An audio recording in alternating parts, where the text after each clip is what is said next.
suuqan oo ay hirgelintiisa si wada jir iskaga kaashadeen maamulka degmada Kismaayo iyo hay'adda ARC lagana furay xaafadda Farjano ayaa waxa xariga ka jiray gudoomiyaha degmada Kismaayo iyo ku-xigeenadiisa sidoo kalena ka jarista xariga suuqa Farjano ayaa waxa xaadir ahaa mas'uuliyiin ka socotay hay'adda ARC iyadoona intii ay socotay xalfadan ay goobta soo buux dhaafiyeen shacabka xaafadda Farjano kuwaas oo soo dhaweynayay suuqa cusub ee Farjano waxaana ugu horeyn ka hadlay xalfadan gudoomiyaha degmada Kismaayo Maxamed Ibrahim Yuusuf Timatila degmada iyo xaafadda iyo hay'adda ARC dhammaan ka soo qaybgalayaasha xaafadda maamooyinka iyo dhalinyarada salaamu calaykum warahmatullahi wabarakaatuh runtii saaka waxaan ku faraxsanahay inaan xaafadda Farjano ee magaalada Kismaayo ka furo suuq loogu adeegi lahaa dadka suuqan waxa weeye muddo badan burbursanaa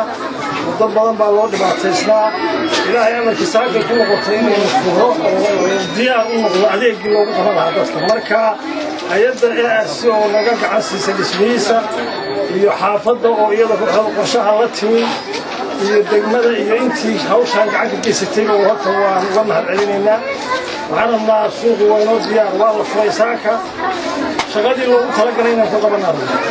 waxaan rabnaa meesha hilibka lagu gadayo hilibka lagu gado bannaan hilib laguma gadi karo qudaarta meesha lagu gadayo waa leedahay qudaarta waa lagu gadayo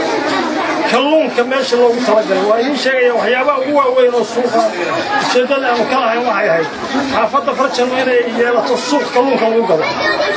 suuqii kalluunka lagu gadayo waa kan sidoo kale waxaa hadalka raacsaday gudoomiyaha xaafadda Farjano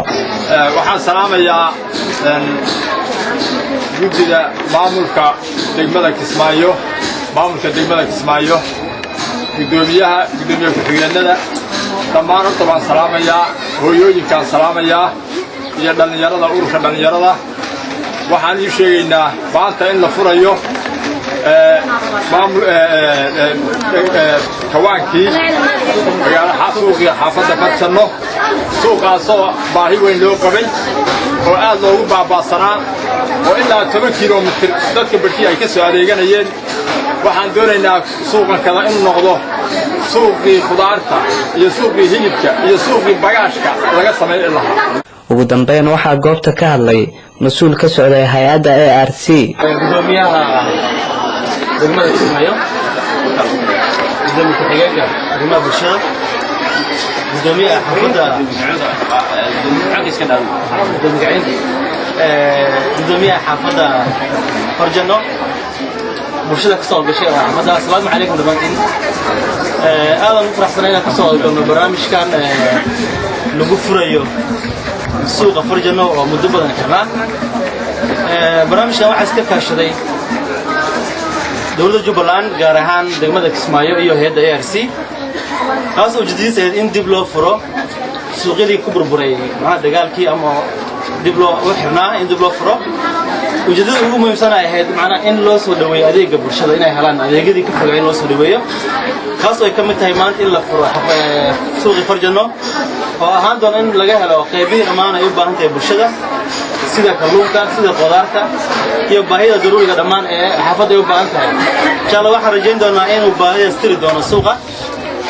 sidoo kale waxaa qorshe noogu jira insha Allah in dib loo furo suuqii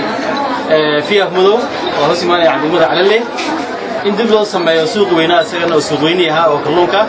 dhammaan barnaamijkaas waxaan kala kaashan doonaa insha Allah degmada Kismaayo ka shaqeyn doona insha Allah dawladda Sabir Abdulqaadir Warsame Sabir Honesty telefishinka caalamiga Somali Cable magaalada Kismaayo